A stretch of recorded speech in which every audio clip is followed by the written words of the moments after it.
In nuclear physics and nuclear chemistry, nuclear fission is either a nuclear reaction or a radioactive decay process in which the nucleus of an atom splits into smaller parts. The fission process often produces free neutrons and photons, and releases a very large amount of energy even by the energetic standards of radioactive decay. Nuclear fission of heavy elements was discovered on December 17, 1938 by German Otto Hahn and his assistant Fritz Strassmann, and explained theoretically in January 1939 by Lise Meitner and her nephew Otto Robert Frisch. Frisch named the process by analogy with biological fission of living cells. It is an exothermic reaction which can release large amounts of energy both as electromagnetic radiation and as kinetic energy of the fragments. In order for fission to produce energy, the total binding energy of the resulting elements must be less negative than that of the starting element. Fission is a form of nuclear transmutation because the resulting fragments are not the same element as the original atom. The two nuclei produce are most often of comparable but slightly different sizes, typically with a mass ratio of products of about 3:2.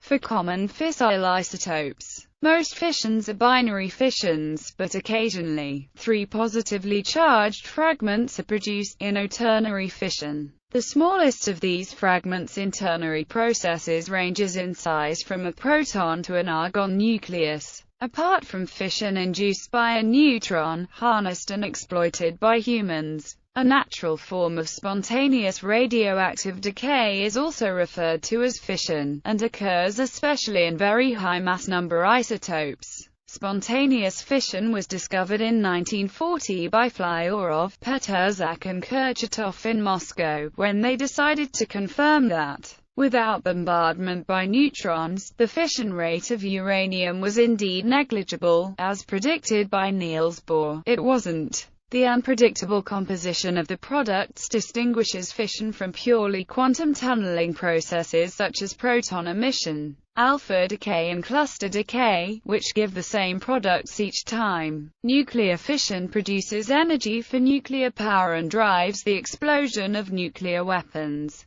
Both uses are possible because certain substances called nuclear fuels undergo fission when struck by fission neutrons, and in turn emit neutrons when they break apart. This makes possible a self-sustaining nuclear chain reaction that releases energy at a controlled rate in a nuclear reactor or at a very rapid, uncontrolled rate in a nuclear weapon. The amount of free energy contained in nuclear fuel is millions of times the amount of free energy contained in a similar mass of chemical fuel such as gasoline, making nuclear fission a very dense source of energy. The products of nuclear fission, however, are on average far more radioactive than the heavy elements which are normally fissioned as fuel, and remain so for significant amounts of time, giving rise to a nuclear waste problem. Concerns over nuclear waste accumulation and over the destructive potential of nuclear weapons may counterbalance the desirable qualities of fission as an energy source, and give rise to ongoing political debate over nuclear power.